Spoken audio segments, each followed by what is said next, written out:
আসসালামু আলাইকুম। শুরু করতে যাচ্ছি নতুন আরেকটি লেসন। আজকের লেসনে আমরা দেখব বাস্তব সংখ্যা পর্ব 2, যেখানে আমরা অনুশীলনীর 9 নম্বর অঙ্ক থেকে শুরু করব। প্রথম পর্বটি যারা দেখেছে তারা অলরেডি জানে যে 1 থেকে 8 পর্যন্ত হচ্ছে নৈবিত্তিক প্রশ্ন, যেগুলো আমরা চেষ্টা করেছি সলভ করার জন্য, প্লাস আমরা আরও কিছু প্রাথমিক বিষয় নিয়ে আলোচনা করেছি। তো সবচেয়ে ভালো হবে আজকের লেসনটি দেখার আগে কেউ যদি প্রথম পর্বটি দেখে আসে। তারপরেও আমরা চেষ্টা করব হচ্ছে অঙ্কের করার ফাঁকে ফাঁকে বিভিন্ন বিষয় নিয়ে আলোচনা করার। তাহলে চলো শুরু করি। প্রশ্নটা যদি খেয়াল করি, যেখানে দেওয়া আছে প্রমাণ করো যে প্রতিটি সংখ্যা অমূলদ। কি কি সংখ্যা আছে? কতে আছে √5, খতে আছে √7, গতে আছে √10। এখন এই জিনিসটা করার আগে আমাদের কিছু বেসিক আইডিয়া থাকা প্রয়োজন। এই অঙ্কটাকে আমরা করার আগে আমরা দুইটা ভাগ করব। একটা ভাগে আমরা আলোচনা করব বেসিক জিনিস, আর একটা ভাগে আমরা মূল অঙ্ক করব। তো এখানে প্রথম কথাটাই হচ্ছে অমূলদ। এখানে আমরা অমূলদ কি একটু নোট রাখি, তাহলে আমাদের বিষয়টা কাজে লাগবে। 1 নাম্বার হচ্ছে গিয়ে যে সকল সংখ্যা লব ডিভাইডেড হর আকারে প্রকাশ করা যায় না। ওকে, এটা একটা হচ্ছে প্রথম ব্যাপার। আর একটা বড় ব্যাপার কি, সেটা হচ্ছে গিয়ে দুটি পূর্ণ সংখ্যার অনুপাত প্রকাশ করা যায় না। হরর লব বা লব বা হর যাই বলি না কেন, এটা একটা ভগ্নাংশ আকারে প্রকাশ করা যাবে না। আর আরেকটা ভাষায় আমরা বলতে পারি দুটি পূর্ণ সংখ্যা, মনে করলাম পি ও কিউ, অনুপাত হিসাবে প্রকাশ করা যায় না। ওকে, এখন এই যে ক নাম্বার অঙ্কটা যদি করি, ক করি বা খ করি, যাই করি না কেন, এখানে √5 আছে, √7 আছে, √10 আছে, এমনকি √3ও থাকতে পারে। এখন প্রথম প্রশ্ন হচ্ছে গিয়ে এইগুলো করতে গেলে আমাদের কিছু বেসিক আইডিয়া থাকতে হবে, যে জিনিসগুলো আমরা অঙ্ক করার ফাঁকে ফাঁকে করার চেষ্টা করব। এখন প্রথম যে জিনিসটা আমরা শুরু করতে পারি, খেয়াল করো, প্রথম যে জিনিসটা হচ্ছে গিয়ে আমরা যদি √5টাই আগে করি সাপোজ। এখন এই √5কে আমরা জাস্ট যদি শুধু 5 ধরি, খেয়াল করো, শুধু 5 যদি ধরি, তো এই 5-এর ঠিক পরের পূর্ণবর্গ সংখ্যা কোনটি এবং ঠিক আগের পূর্ণবর্গ সংখ্যা কোনটি, সেটা আমাদেরকে একটু বের করতে হবে। খেয়াল করো, পূর্ণবর্গ সংখ্যা, এখানে আমাদের আর একটা জিনিস লাগতেছে, পূর্ণবর্গ। অর্থাৎ আমরা যদি কোনো সংখ্যাকে বর্গমূল করি তাহলে একটি পূর্ণ সংখ্যা আসবে। এখন সেটা কি হতে পারে? খেয়াল করো, 6 পূর্ণবর্গ সংখ্যা নয়, 7 পূর্ণবর্গ সংখ্যা নয়, 8 পূর্ণবর্গ সংখ্যা নয়, 9 পূর্ণবর্গ সংখ্যা। আমরা যদি পূর্ণবর্গ সংখ্যাগুলো দেখি, যেমন 1 একটি পূর্ণবর্গ সংখ্যা, 4 একটি পূর্ণবর্গ সংখ্যা, কারণ 1কে যদি আমরা রুট করি 1 পাবো, 4কে যদি আমরা রুট করি তাহলে 2 পাবো। তার মানে কি 4 একটি পূর্ণবর্গ সংখ্যা। এরপরের পূর্ণবর্গ সংখ্যাটা কি? খেয়াল করো, 9। সেটা কিভাবে? আমরা এখানে 3 পাবো। এখন 5-এর ঠিক পরবর্তী অঙ্কটা কিন্তু আমরা একটু বুঝে শুনে করার চেষ্টা করব, কারণ এটা একটা বোঝার বিষয় আছে। √5টা যখন আমরা করব একটু বুঝে শুনে করব, √7 বা √10 যখন করব তখন স্বাভাবিকভাবে করে ফেলব। তো 5-এর সবচেয়ে নিকটস্থ পরের পূর্ণবর্গ সংখ্যা হচ্ছে 9 এবং তার পিছনের পূর্ণবর্গ সংখ্যা কোনটা? 4। তো আমরা বলতে পারি 4-এর থেকে 5 বড়, 5-এর থেকে 9 বড়। এটা নিয়ে আমাদের কোনো ডাউট নাই। এখন এই সংখ্যাগুলোকে যদি বর্গমূল করি, অর্থাৎ √4, √5, √9, এটা কি লিখতে পারি আমরা? সংখ্যাগুলোকে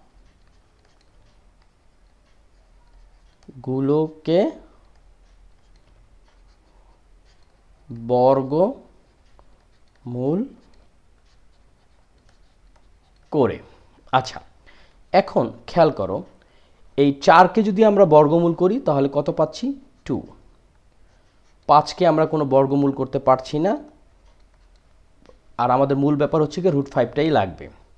আর 9কে যদি আমরা বর্গমূল করি তাহলে কত পাবো? 3। এখন খেয়াল করো, আমরা এখানে কি দেখতে পাচ্ছি? আমরা এখানে দেখতে পাচ্ছি হচ্ছে গিয়ে, খেয়াল করো, এই যে √5 যেটা আছে, √5 2-এর থেকে বড় কিন্তু 3-এর থেকে ছোট। এখন খেয়াল করো, আমরা এটা লিখতে পারি, এইভাবে লিখতে পারি, আমরা দেখতে পাচ্ছি √5 কি 2 হতে বড় কিন্তু 3 হতে ছোট। তবে এটা কি? তবে √5 পূর্ণ সংখ্যা নয়। এখানে একটা প্রশ্ন আছে, কেন পূর্ণ সংখ্যা নয়? তো সেক্ষেত্রে পূর্ণ সংখ্যা কি? এখানে আমাদের একটা নতুন প্রশ্ন আসলো, সেটা হচ্ছে পূর্ণ সংখ্যা। পূর্ণ সংখ্যাটা কি? পূর্ণ সংখ্যা যদি আমরা একটু লিখতে চাই, পূর্ণ সংখ্যা হচ্ছে শূন্য সহ সকল ধনাত্মক ও ঋণাত্মক অখণ্ড সংখ্যা। অর্থাৎ কি? শূন্য সহ সকল ধনাত্মক ও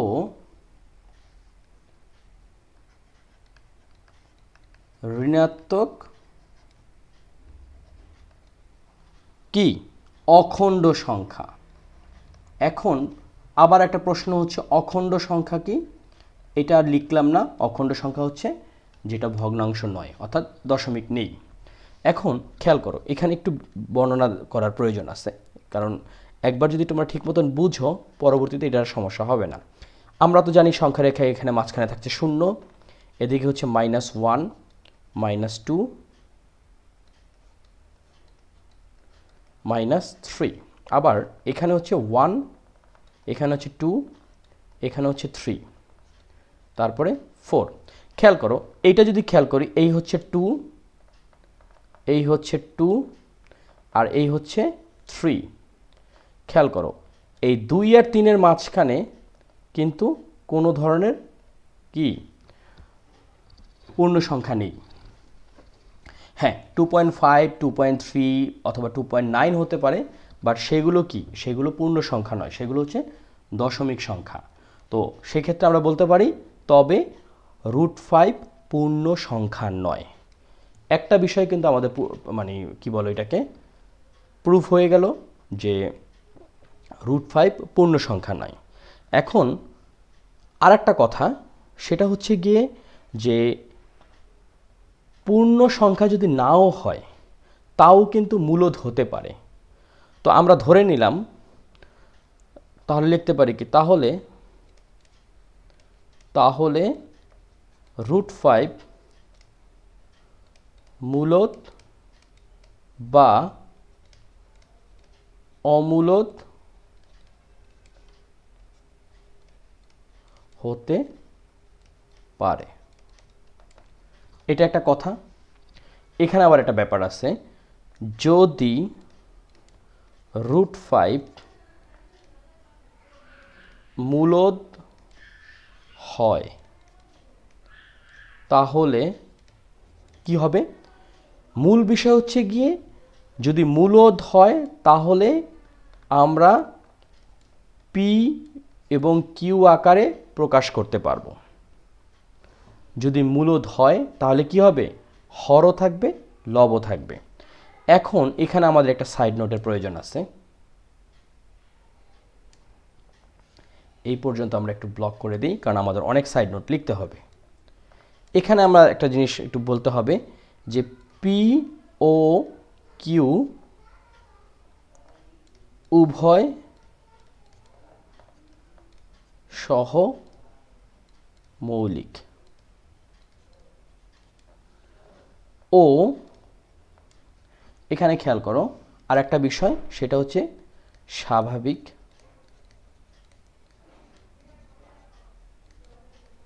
সংখ্যা।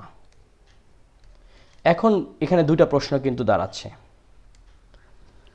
প্রশ্ন নাম্বার 1 সহমৌলিক কি, প্রশ্ন নাম্বার 2 স্বাভাবিক সংখ্যা কি।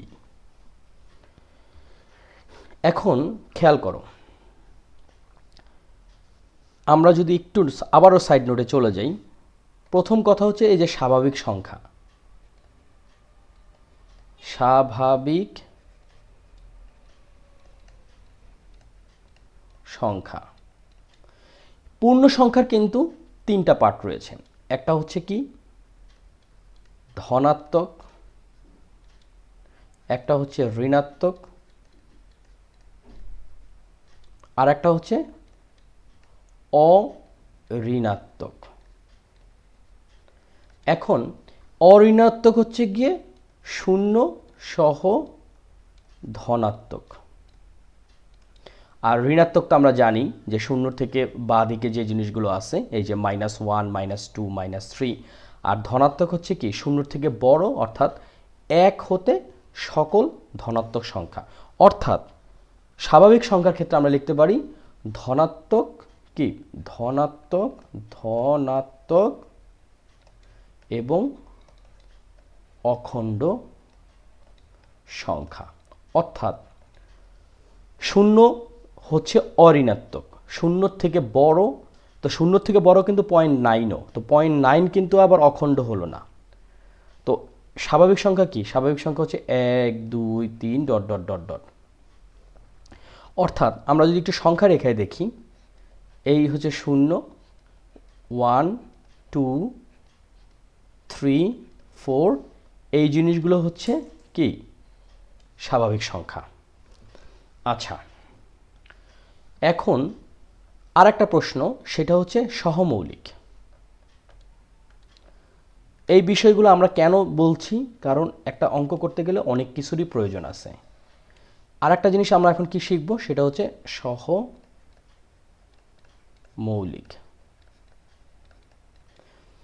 সোজা কথা হচ্ছে গিয়ে দুটি সংখ্যাকে, মানে দুটি স্বাভাবিক সংখ্যা, মানে 1, 2, 3, 4 যাই হোক না কেন, দুটি স্বাভাবিক সংখ্যার গসাগু যদি 1 হয় এদেরকে সহমৌলিক বলে। অর্থাৎ দুটি স্বাভাবিক সংখ্যার গসাগু 1 হলে তা হচ্ছে কি স্বাভাবিক, তা হচ্ছে সহমৌলিক। তো এটার একটা ছোট্ট উদাহরণ দেওয়া প্রয়োজন, কারণ উদাহরণ অনেক কাজে লাগে। তা হচ্ছে সহমৌলিক। এখন খেয়াল করো, 4 এবং 5, এই 4কে যদি আমরা বিশ্লেষণ করি, খেয়াল করো, আমরা যদি 4কে যদি বিশ্লেষণ করি তাহলে কি কি পাচ্ছি খেয়াল করো। 4কে যদি বিশ্লেষণ করি তাহলে পাবো হচ্ছে 1 গুণ 2 গুণ 2, আর 5কে যদি বিশ্লেষণ করি তাহলে কি পাবো 1 গুণ 5। তো এখানে শুধু কমন কি, এখানে শুধু কমন হচ্ছে এই 1। তো কথা কি, দুটি স্বাভাবিক সংখ্যার গসাগু 1 হলে তা হচ্ছে সহমৌলিক।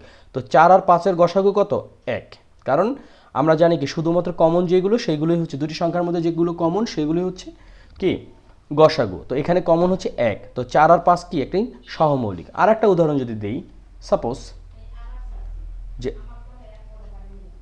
8 এবং 9। 8কে আমরা কি করতে পারি? 1 গুণ 2 গুণ 2, 2 দোকানে 4, 4 একে 4, আবার 4 দোকানে 8। আর 9কে আমরা কি করতে পারি? 1 গুণ 3 গুণ 3, তাই তো? তো খেয়াল করো এখানেও কমন কি, এখানেও শুধু কমন হচ্ছে 1।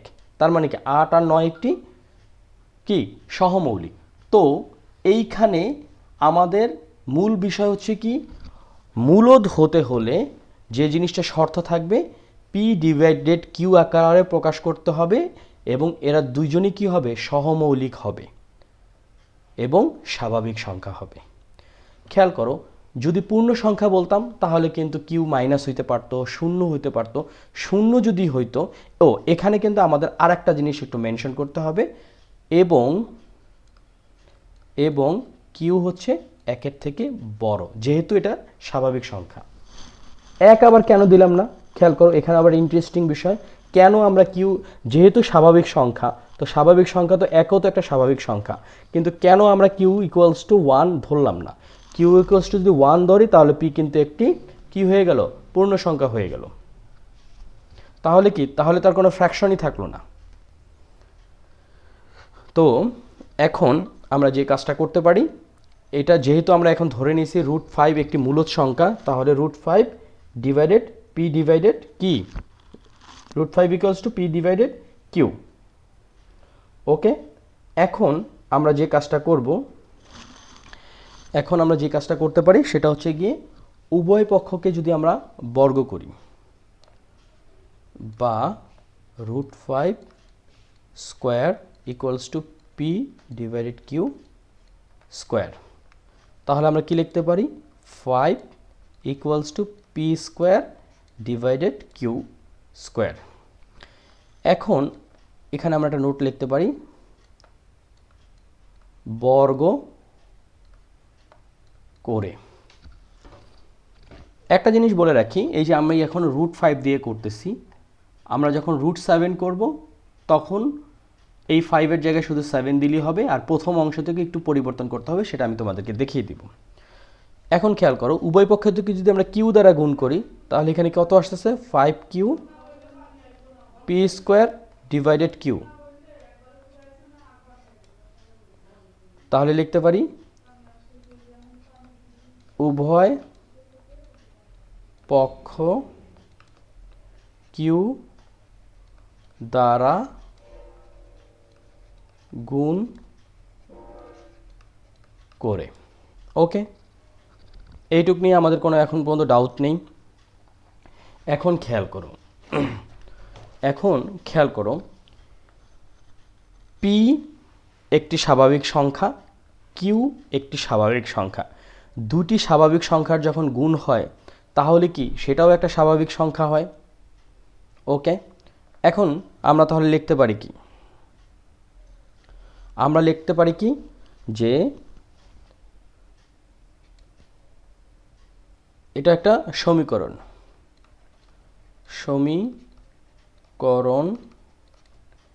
হতে দেখতে পাচ্ছি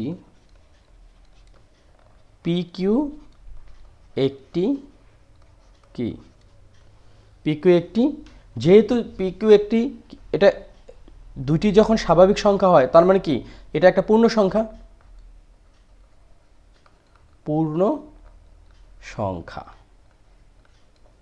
ওকে, এবং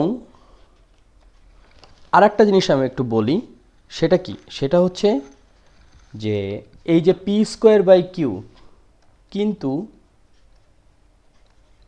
পি স্কোয়ার ডিভাইডেড কিউ কি হচ্ছে ভগ্নাংশ। বা স্বাভাবিক বা পূর্ণ সংখ্যা নয়। তাই তো?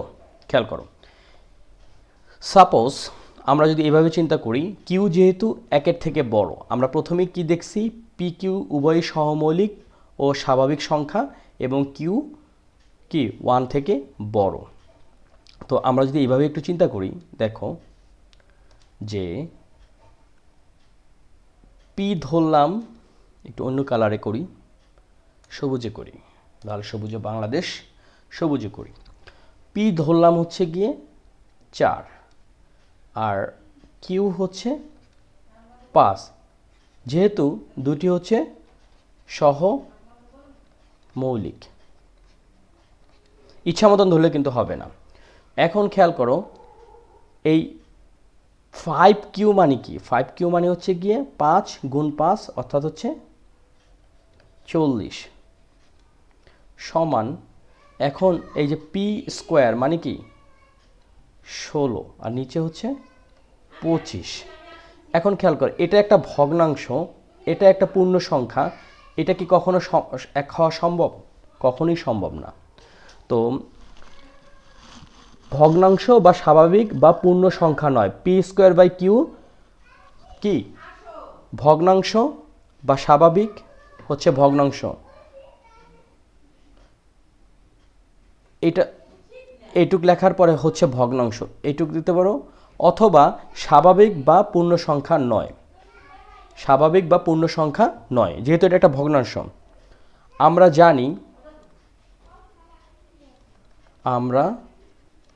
জানি একটি ভগ্নাংশ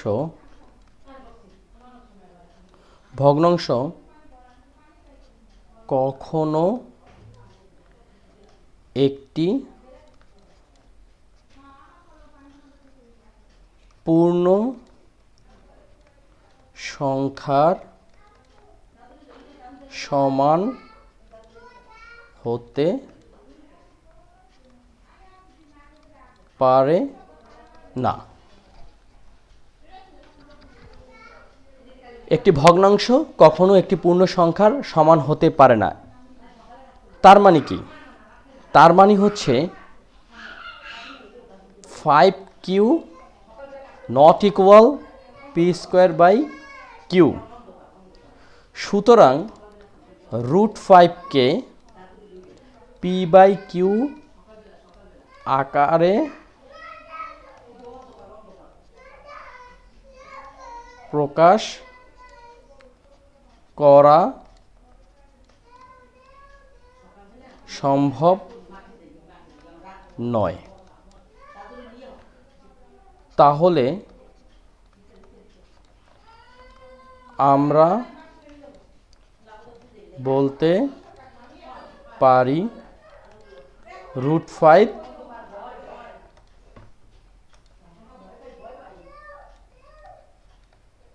একটি অমূলদ।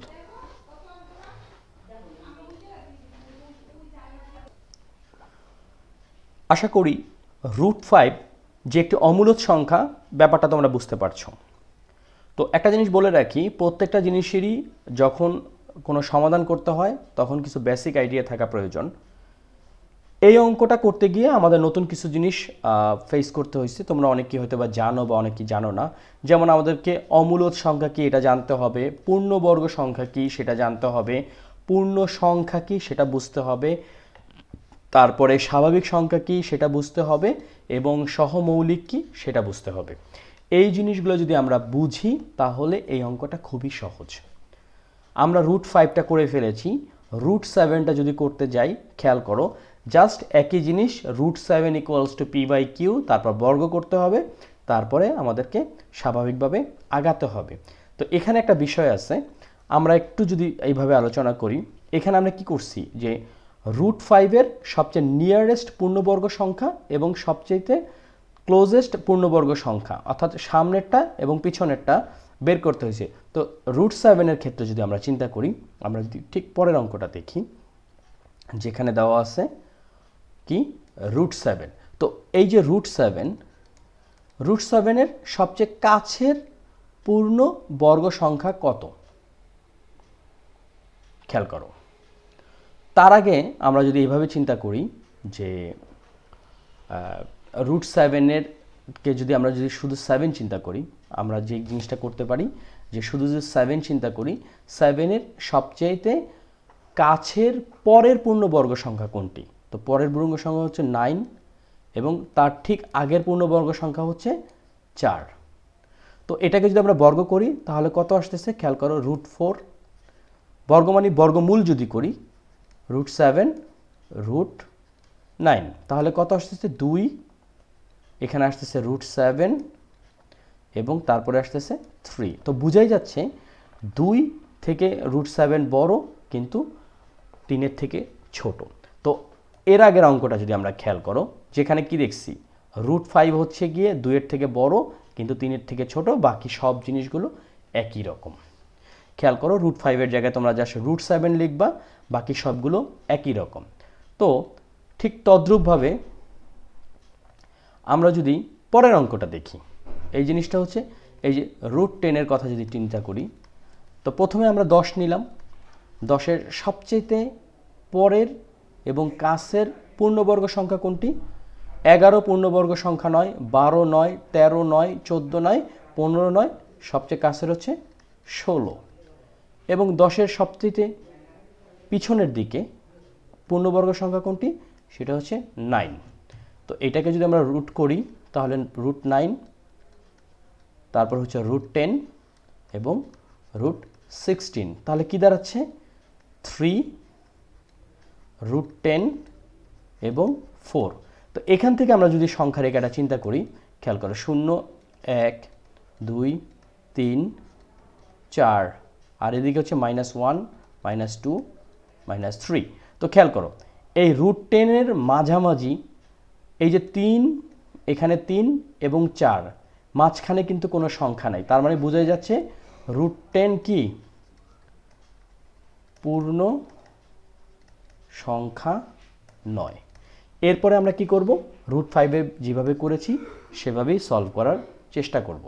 তো তোমরা √5টা যদি ঠিক মতন বুঝতে পারো, √7 এবং √10 একই জিনিস। এছাড়া আরও আছে, √3 আমরা দেখতে পারি, √2 দেখতে পারি। এছাড়া আরও যে মূল বিষয় হচ্ছে গিয়ে ওই সংখ্যাগুলোই হচ্ছে অমূলদ সংখ্যা, যেখানে কোনো পূর্ণবর্গ কোনো সংখ্যাকে যদি বর্গমূল করার পরে যদি কোনো পূর্ণ সংখ্যা না আসে, সেটাই কি অমূলদ সংখ্যা। তো যাই হোক, আশা করি তোমরা অঙ্কগুলো বুঝতে পারছো। √5টা যদি তোমরা ক্লিয়ার হয়ে থাকো তাহলে √7 এবং √10 খুব সহজেই পারবা। আমি ক্লাস বাড়ানোর জন্য √7 আর √10টা করলাম না, কিন্তু √5 যদি তোমরা পারো তাহলে √7 বা √10 অবশ্যই পারবা। তারপরও তোমাদের যদি কোনো সমস্যা থাকে আমাকে কমেন্টস বক্স বা ফেসবুকে নোটিফাই করতে পারো, আমি চেষ্টা করব তাহলে √7 বা √10 আলাদাভাবে করে দিতে। তো তোমরা সকলে ভালো থাকো, সুস্থ থাকো। পরবর্তী লেকচারের আমন্ত্রণ জানিয়ে বিদায় নিচ্ছি। আল্লাহ হাফিজ।